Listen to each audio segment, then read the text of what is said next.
So today, we're going to talk about something which is actually from the Sefer we just learned. And if we have a Chumash, last week is Parshas Ba'aleischa.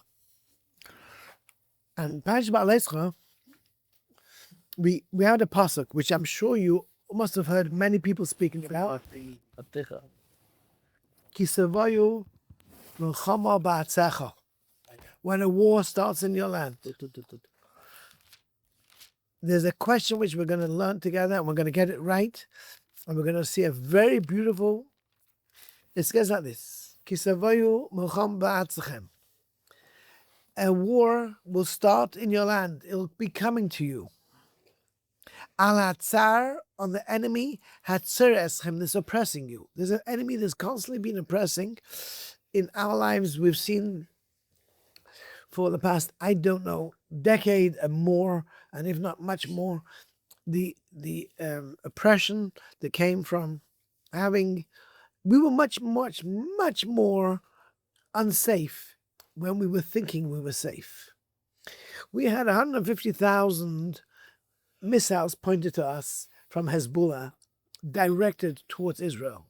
We had over 2,000 missiles, many more, of Iran pointing towards Israel. The Houthis we never even knew existed. Those two, heard of that in like recent. the first two. So what we're going to talk about is sometimes a milchama brings out who the enemy is, and this is what happened from what we call, not what the Goyim call October 7th, but we were going to call it Shemin Hatzes in simplest terror. We're going to talk about what happened, which is definitely, in my opinion, not that I'm anybody to give opinions, but definitely is an open clarity of Hashem cleaning the world and readying it for Mashiach. There's no question that we are seeing things which we never, our fathers never saw, our grandfathers never saw, We never saw. Add until the Churban Habayis. Let me tell you what I'm talking about. In Eretz Yisrael today, it's unprecedented Torah. There's unprecedented Torah that since Churban Habayis has never been the amount of Torah that's learned. Anybody who goes to Yeshiva and sees the Bachrim, I saw actually a letter from a lady that she wrote to her children when she was in Etzrol. She says, "Me Churban Habayis, there's never been so many people learning." That's what she wrote in the letter. She saw the the coaches, the buses of just younger light just coming out, sitting and learning. 10,000s and thousands. I mean, you're talking about tens of thousands. People coming every single day from all over, coming to learn in the different parts of Mi Yeshiva. But it looks like numbers that almost looks like we're already in this Mangala. But that's what these people are living every single day. And of course, we have Bnei Brak, and we have places that are very full of pure, just people sitting and learning every single day. And yes, of course, they have businesses, and of course, they have different, but the focus and the style of life and the people's way of thinking is around Torah and Hashem. That's never been since the days of Mashiach. Since the days of the Bais Rishon, Bais Sheni. Now we're living in a new world. What do you mean Bais Sheni? They didn't learn like that? Bais Sheni, at the end of Bais Sheni, after the destruction of Bais Sheni. Before. I'm talking about after. I'm sitting in front of his farm. Yeah, there was a Beis Hamikdash where the Avodah was part of the world. Fine, but that was the way how the world was. They had scroll. They had scroll, they had everything. But let's focus. We don't have time. The days of the Beis Hamikdash, there was a focus in our life called the Beis Hamikdash. The world had a Beis Hamikdash. We had a place which was our world. Every Jew in the world had a Beis Hamikdash. You brought the karbanos. You brought every single day to Midin. You had a whole different avodah. The davening wasn't the same as davening. Everything was very different. All the mishnayos that we know is what they did in the Beis Hamikdash. Okay, most of them. After the Beis Hamikdash, we do things Zeichel HaMikdash. But let me just take it to the next point. Let's get to the next point. But you're saying good. But let's go to the focus. The focus that we want to realize is We are living in very beautiful times, but we're also living in such chub as regards Yiddishkeit in Eretz Yisrael. Why is that true? Because that always goes together, unfortunately. And there's people over there who are mamish maharis Yiddishkeit, and they are trying to fight Yiddishkeit, and will do everything that they can to break Yiddishkeit. And have a sinner, which Tesis and the Gemara speaks out of the sinner of a Talmud Chacham. It is so strong, it's unbelievable. They hate God. We represent God. And they hate God, and they act as if they don't want God, and they do everything they can to make God out of this. We want to be westernized, and we want to forget about God. We want to live free. And they never end up living free. And more wars have happened because we live free. Okay? But let me just go to this point. So let's get down the road of the Pasuk. And the milchama will happen in your land. And there's going to be from the enemy that's oppressing you. And you will blow with those trumpets. And you will be remembered. Hashem will then listen to those words, and he will listen to those sounds, and he will remember us. And we will be saved from our enemies. You know what's going on? Then there's another pasuk which is seemingly not connected, but the same mitzvah. Another mitzvah. And when you have a simcha, which Rashi explains, means I think Shabbos. No, not Rashi. But there are very interesting what V'yem Simchaschem means, but it usually means Yontiv actually. But then Umoyadechem, which is definitely Yontiv. And then it says Rashi Chadshechem and Rosh Chodesh. Usakatem Achatzois Alel and really it means whenever you bring korbanos, you blow the Chatzois. Al Zivche Shamechem on the Zvachim, which is the Shlamim, V'hoylachem leZikaron, and it will be again a memory Lefnei Hashem Lekechem, Ani Hashem Lekechem, and then it says, I am Hashem your God. Very interesting pasuk. Pasuk seems to be very usually Hashem Lekechem is Neman Lipora. You know, I'm Hashem your God. Remember that, okay? I mean, here it's not that at all, but it's very interesting why it's repeated, and we're going to see if we can get an answer to that. And we're going to see from the Chinuch how we get the answer to that. But if you were writing a Chinuch and you were a minor mitzvahs, are these two mitzvahs the same mitzvah or these are two separate mitzvahs? One is by war and one is by bringing korbanos. Would you say it's the same mitzvah?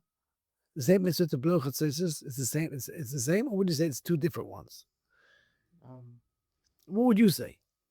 Is the same mitzvah or two separate mitzvahs? You know, we have a separate mitzvah. So bring the carbon afterwards? No, when you go to war, is one mitzvah to blow chatzos, and when you bring korbanos, there's another mitzvah to blow chatzos. Or is it's the same mitzvah? Blow horn, huh? Sounds different, no? It sounds very different. Yeah. What would you say? Is the same mitzvah or different mitzvah? Again, there's a mitzvah to blow when and the Rambam writes like this, la halacha. The Rambam writes that when you're in a matzav of tzoros, you have to blow the shofar. You have to wake up everybody. The Rambam writes, you blow shofar.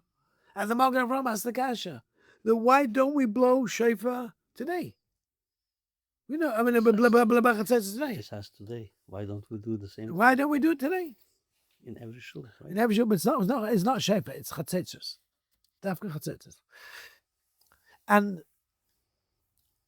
the Gemara in Rosh Hashanah, by the way, we're going off. We'll see. The Chinuch is going to talk about it all. So let's go to the question. So the question is, Magen Avraham's question, why don't we blow today? And then another question which I asked you, I've forgotten what's your name again? Shimon. Why is it that we, is this one mitzvah or two mitzvahs? To which you logically replied correctly, Shimon. And Yossi, you replied correctly. And then also you replied back, it's two separate mitzvahs. And we found that by Tkir Shofar. Tkir Shofar is you're blowing a shofar, but there's a shofar of Yom Kippur, which is by Yovel, and there's a shofar by Rosh Hashanah. Guys, did I lose anybody? I didn't realize they use trumpets so often. Interesting. Okay, so now you learn. The Gemara says, and the Mishnah says, it's. We're going to see it. It's going to be quoted a minimum 21 times every day, up to 48. We're going to get that. But let's go through it. So every day, very interesting, and you can learn a lot of things if you just focus. Because over here, you can relax and focus, and you're going to see something which is a new Jewish way how to understand what's going on right now in the world. We are living unprecedented times. We're watching now the fall. We saw the fall of Hamas. We saw the fall of Hezbollah. We saw the fall of Syria. We saw the fall of the Lebanon, wherever they want to say Lebanon. Lebanon fell? Lebanon together with Hezbollah. Lebanon used to be Hezbollah. And now Lebanon is separating itself. And now it became, and then they couldn't even get themselves a president until Hezbollah was broken. And now they broke Hezbollah, and now Lebanon's got a president. And now we've got this. Then we start realizing, all of a sudden, we got rid of a lot of people in this. We have broken all our enemies that are surrounding us. All of a sudden, now the enemies surrounding us are falling apart. Miraculously. Jordan, don't underestimate Jordan. Egypt. Do not underestimate anybody, but they're watching. They don't have to open their mouths, and they just watch. And when you see everybody just going like this, flopping away, you start getting nervous. Maybe there is a Jewish God, because that exactly is what's going on. We are not winning this war because of anything to do with our prowess, our beautiful, true, we have it. But that's what Hashem gave us, the seichel, to come up with it. And it doesn't mean that that's the way how we did it. Do you know how many things could go wrong? You know how many things could have gone wrong? You could not imagine how many of these ideas are great until they go wrong. And how many things happen when they go wrong. Because it's just a little thing can go wrong, and everything can go wrong. And if you think those beepers was just a situation where, every beeper went off. Did you ever think about it, just for a second? Did you hear any story of a beeper going off on a guy that did damage to somebody else? So the guy was driving a car, and the guy was driving, and he hit somebody else, and he caused other people damage? Did you hear any story? The guy was on a plane, and all of a sudden the beeper went off. The guy was on a bus, and all of a sudden the beeper went off. It could have been anywhere. Every single guy that beeper went off. Selfish people. No, but you don't understand what I'm saying. Yeah. The beepers that went off did not blow up anybody else except for the people. Very targeted. They targeted. I just want to be an anarchist. I can't help myself. Okay, but that's amazing, no? The guy was on a bus. You're saying he was about the bus driver. Maybe he was a bus driver. You're saying it was planned that way, or that? No, Hashem made it that way.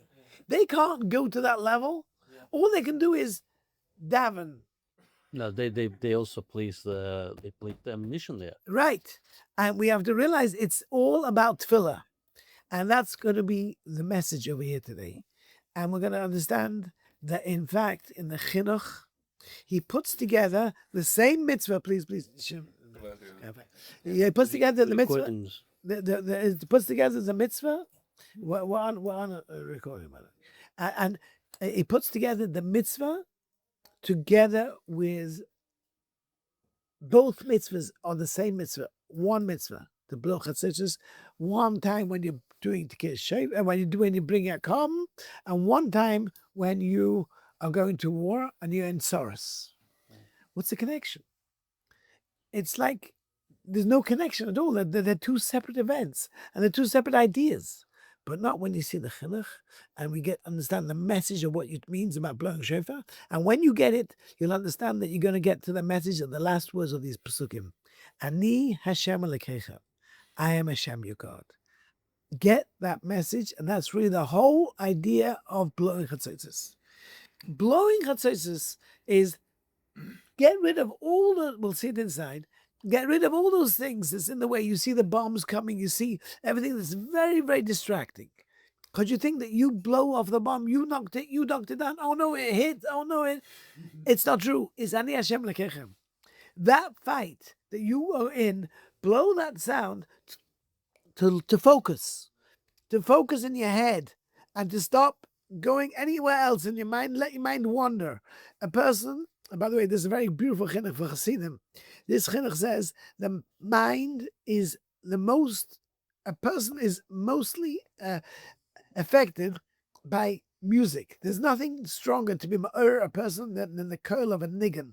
Right. And a trumpet is the loudest sound in a orchestra. When a guy does with his trumpet, right, it's louder than drums. In decibel level, it's really loud. Just you don't have it so often. Drums go pum pum pum pum pum pum pum, but this goes boom boom boom. It's much stronger, right? It's a much deeper and a much stronger sound. So a trumpet, in fact, really is a higher level, and can go shriek high. I can go high and go low, depending on what you can do. But you can. So the chinuch says this. I didn't say this. We'll get into it in a second. I'm going to speak everything outside. Was it also that they're made of different metals? But they only made up one metal. There was Zav and Nechoshes maybe? Kesef. There wasn't other. Kesef. The size. No, there was another type also. The work. Yeah, correct. But the one we're talking about is Kesef. For war. For war and for kabbanos. You're right. There were others. I think it was also Nechoshes. I think so. Or it was one of the two. I don't remember. But you're right. But your point is, for this to know, there was a standard, and we're going to see the pasuk.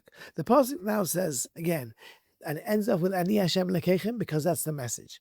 And when we get that message is that when you blow that shofar, when you bring a calm, we're not cruelty to animals and we don't care about this animal, right? Well, what are we doing?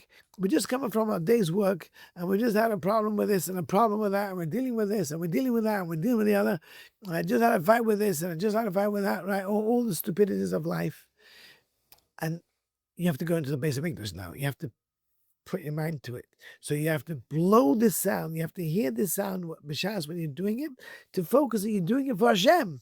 And your mind is, I am doing this because this is what Hashem has asked me to do, and it's going to create nachas ruach.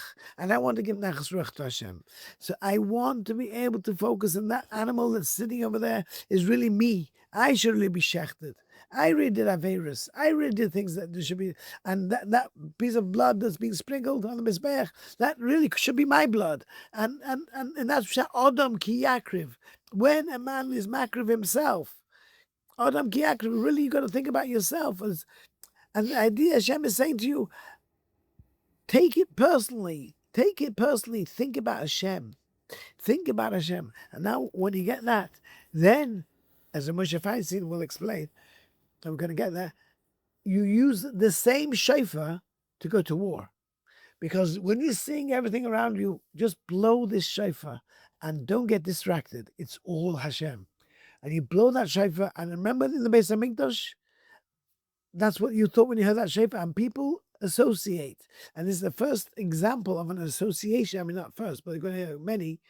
But the way you see the chinuch explains, the idea is this idea. I mean, the Moshe Feinstein even used this. In Moshe Feinstein's pshat, you use the same one. You should associate when you hear that sound with Hashem. The chinuch writes it not as clear as a Moshe, but this is the message, and that is, it's all about Hashem. Wake up, and when you're blowing the shofar, you're meant to think, I'm going to win this war, or not win this chas v'shalom, or the opposite. If Hashem wants, it's all best for me. And whatever Hashem wants, and what's going to happen, it's all Hashem wants. And therefore, I watch those bombs dropping. It's nothing but Hashem sending messages. Maybe he's sending it and hitting the Pentagon, the Israeli Pentagon, and maybe sending it hitting the Weizmann Center to give a message. And you know what? Zionism isn't such a good idea. And it's not Koch Me'etz Miyadi. It's not those that's winning the war. It's not your center. It's not your center you are not playing this war. This is my war. This is Jewish people who are sitting and learning who are being affected. And people, well, all Jews, every Jew is being affected. Every Jew Hashem loves. Hashem loves the biggest Rasha. Hashem more than you love the biggest tzaddik. And that's not me who said that. More than you love the biggest tzaddik? More than you love the biggest tzaddik, Hashem loves the biggest rasha.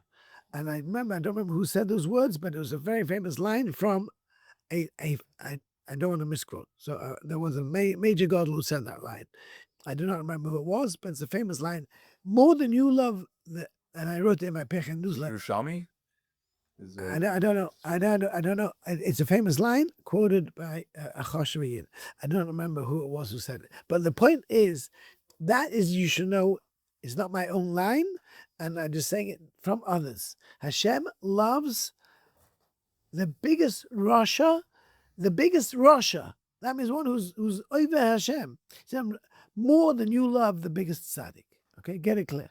So what's going on at this all? Every person that has his pshat, where Hashem is doing what he's doing, and there's going to be a message, the power of Torah, and you're going to see the amazing power of Torah, and you're going to see the koyach of the Torah. Every single time when you say Tehillim, you don't know the koyach that you're doing. You're knocking off the dibarta bomb.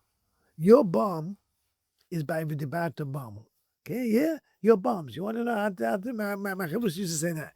Your bombs are the dibarta bomb. Okay? Did you hear that, Yosef? Your bombs are dibarta bomb. You like that one? Okay? So every time we talk and learning, we're blowing up something. And last week we said the same idea is how do you fight Amalek? We're going to use cyberspace. You know, we're going to have a cyber war against Amalek. You know what? Amalek wants to diminish Hashem's covenant in this world.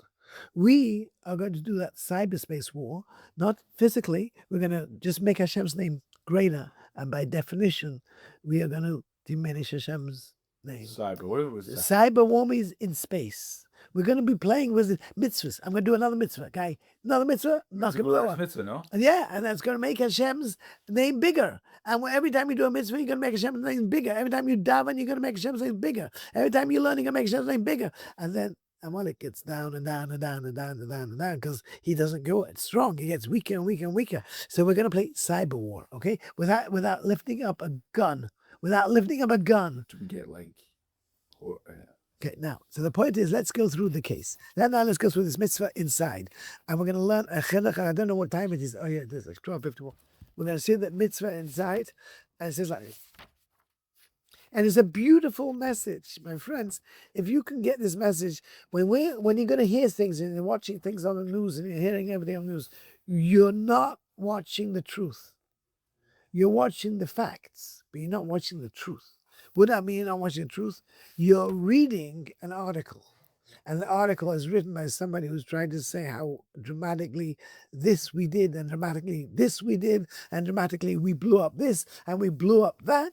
No, Hashem allowed us to blow up this. Hashem allowed us to blow up this. Hashem allowed us to be able to, and all the pictures that you're seeing is going to have a tremendous effect on you, and I don't like looking at them because they have a very bad effect on the person. And because the blowing up of things is not healthy. It's not healthy to watch them. It's not healthy. But let's go to this mitzvah. We're going to see it inside. It's very interesting. And how many mitzvahs are there in the Sefer of Yisrael? 30. No. Down. 18. Oh, you're never going to get there. No, we don't only have anything. 10. Lower. 3. More. 7. I don't know. 4. Oh my goodness, it's so close. A little higher. 5, 6. There you 5. Okay, we got it. Okay. There are 5 mitzvahs, 4 of which to do with Korban Pesach, Pesach Sheni, and 1 is to do with the mitzvah of Chatzos. And yet, Chatzos is only 1 mitzvah. And let me read you inside what it says. And it's a very interesting piece. Let me say, Litkeh Chatzos b'mikdash b'chol yom b'akrib kol kom. Kamoi came b'shas HaTorah. And then he says, like, you got to bring it every day. And also when it's tzar, Shnei Kisavoyim Machama, of course, V'achrav, B'yom Simchatzchem Ma'adechem, Rosh Chadshechem, V'ava Pish Hizak, also B'yom Simcha, Moed, Rosh Chodesh, Lav Davka, and he brings the whole ride from the Gemara and Rosh Hashanah, which we're not going to be able to do, because I want to get to this point. Yishosha Mitzvah. And he says, basically, Yishosha Mitzvah, this is the point. Levchi Shebishas HaKom, Tzichin Lechaven Datam Yofe Binyanai. You've got to have your mind focused on the mitzvah because chas v'shalom shu nifsu b'machshavas you do it. Now things mitzvah number it's mitzvah blowing chatzitzis. So that's shin pei dalet shpat. Okay. Now it says over here a gam kain a common kavanah shlem lefnei and then a kol shetzivon olav. The gam came by Tzara. Tzara Adam kiven godel b'schananoi lefnei barish yirachem alav. Yaseh mitzrosai. People go through their own personal problems in life, and they focus about their own things, and they don't think about others. Everybody's that way. It's very hard to be out of that. But there are times when you've got no choice, and one of them is during davening. Davening, you're really meant to be focused on Klal Yisrael's problems too. And you got to daven for Klal Yisrael, and you got to think about it. So when you're in the battlefield, you're meant to go and think only about the tzara that you're in as a group, not your own personal Yeshua. And that's what he says over here. When you're davening, you got to be focused. And that's what Hashem was asking for you.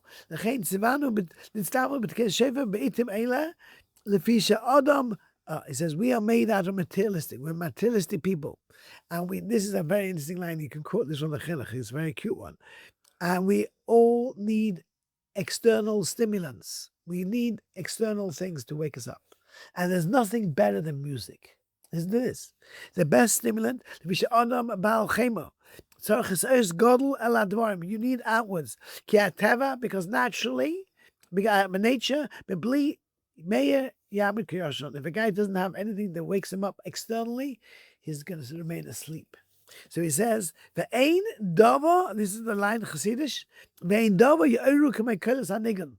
There's nothing stronger than that's going to internalize and wake a guy up than the power of music, like a sound of music. Yodua adava. Everybody knows the kolchkin kachatzitzis shuakol agodol shebechol klei hanigun.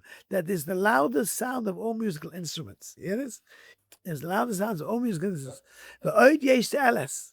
I'm going to give you another reason, which is based almost lefia daima, which I think so, is mevana isn't like Havana. Not only does it help your concentration, and it really means the same thing, is that the force makes the person not think about anything worldly. You know, I was saying this, the HaTorah over, and a police car went past. A police car, but it's Shabbos. On Shabbos, a police car, it doesn't mean a thing to you. If you're driving your car, just doing nothing wrong, and you hear a police car behind you, right? And it's during the week, right? Does it give you a little fear? Oh, fear going to you, a little flashing lights, you know what I mean? Me? What did I do? Oh, that's wrong. Yeah. You know nothing. I mean, you didn't do anything wrong. You did nothing wrong, right? You're thinking about your business, thinking about your wife, thinking about whatever you're thinking about a blonde thing. You're thinking about a policeman right now, because that's what happens. A person is able to focus if he's got enough reason to focus. Okay, and sound is one of the best ways how to get a person to focus. And he hears a sound and association. So this is what he said, the association of the Beis HaMikdash and when going to Milchama, it's the same thing. You're doing a mitzvah. You're doing something l'man Hashem. Can I say something? Sure. You know that for any light to exist, sound exists before light. As a frequency development, any catalyst, I think, from the breakdown of light form comes from the sound layer first. Okay. Meaning matter exists on a sound dimension before light starts to activate, something like that. When you see something, you see it faster than when you hear it. Lightning is before. But as an occurrence, I think sound is what is the starter to any matter-based occurrence. Yeah, I didn't know that. That's why I'm being finished. I'm not mistaken. But when I see lightning, and just do lightning, to give an example. Correct. There's a flash. Is that the sound? I think it's the sound. I see light. Because there's friction in the clouds. The rain itself it's coming from through. Okay, we'll talk about that soon. But okay, let's move to the last line. Thunder and lightning are But Layitim Isa, almost got one more minute. Layitim Leiv Isa B'Shah, Kim B'Dav HaKarban. And that basically makes the guys think about the Kom. More erich, v'yidua zeh l'chol asher hita oizel l'shmer.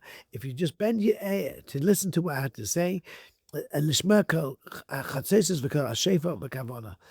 If you listen carefully to the real messages of the shefa and the real messages of chatzesis, you will get this message very clear. It's good to focus, and when you hear shefa on Rosh Hashanah, you focus. It's a fascinating concept, but everybody focuses on that sound of Rosh Hashanah. They don't think about business while they're hearing the first time the shefa. Because the shefa really is a catalyst for a guy to be able to think straight. And the message is that when you see everything in the news, there's going to be a lot. We were saved and have been saved, and there are going to be a lot of stories that the newspaper writes that talks about our problems. We have to thank Hashem also that He got us here. We have watched the fall of our enemies flying down. Never before in history have we been so secure with the enemies, all well placed. And I could talk about it a little bit more. And the Houthis were taken care of. Almost. No, they've been taken care of, because what I mean, America made a simple decision. They're going to make a deal with them so that when Israel goes to fight against Iran, the boats can now go through Houthis and they can't stop it. They're not going to stop it because they made a deal with America. Nothing to do with Israel. What do you mean? Why do they use Yemen though? What do they use Yemen for? I'm just finishing off the points, so then we'll go back each one. But Yemen is one. The second thing that we see is, do you think that meeting over there, that having Qatar, had anything more than simply one message? They had to make a deal with Syria. That all he cared about was a deal with Syria, because with Syria is how the one place that if you looked it up and if you go to Google and look up what is the country which is the biggest ally to Syria, to Iran, was Syria. Syria was the biggest ally to Iran, bigger than anybody else.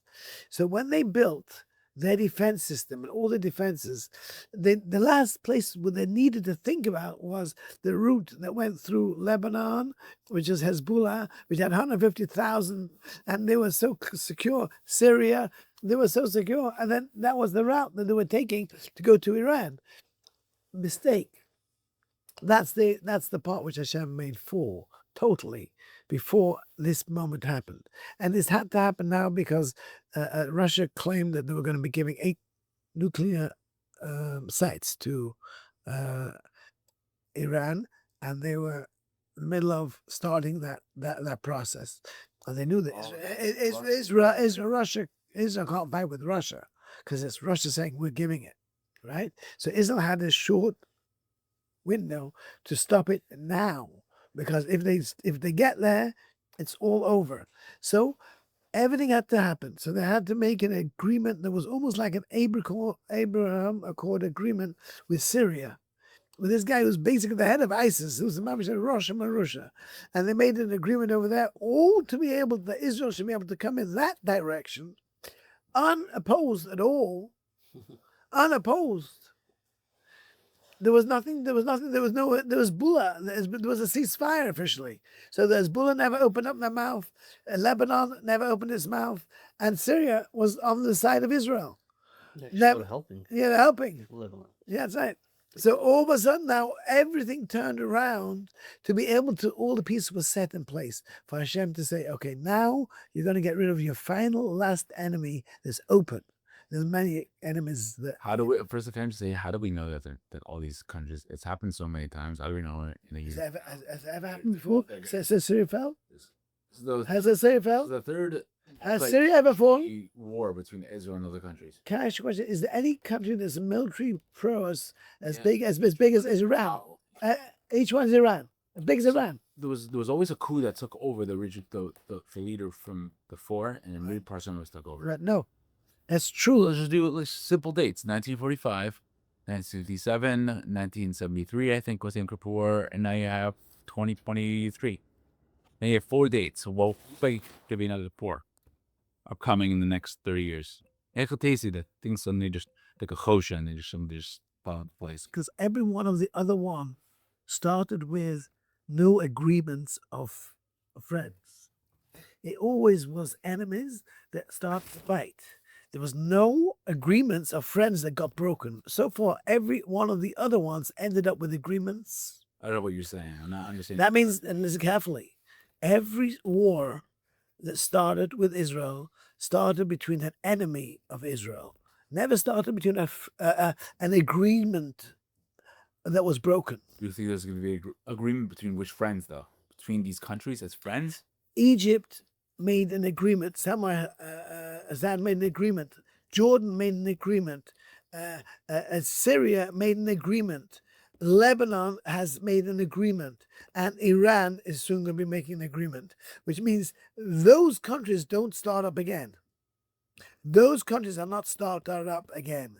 Once there's an agreement, usually it doesn't happen that the agreement's broken. It might. We don't know The what. way that Israel started was with that. I thought the United Kingdom. No. What do you mean? The British negotiated terms. The Arabs did not agree. The Arabs did not agree. Get it to the end. The Arabs did not agree. There's nothing that was agreed upon by the Arabs. When they agree, although they break their deals. I've already. I agree, yes, so what? That's true. Other countries that agreed. That's terrorist groups. Terrorist groups are not. Palestinians have agreed. Yes. What do you call an agreement? I tell you, what do you call it? Going. Yeah, these are true. They can be broken like nothing.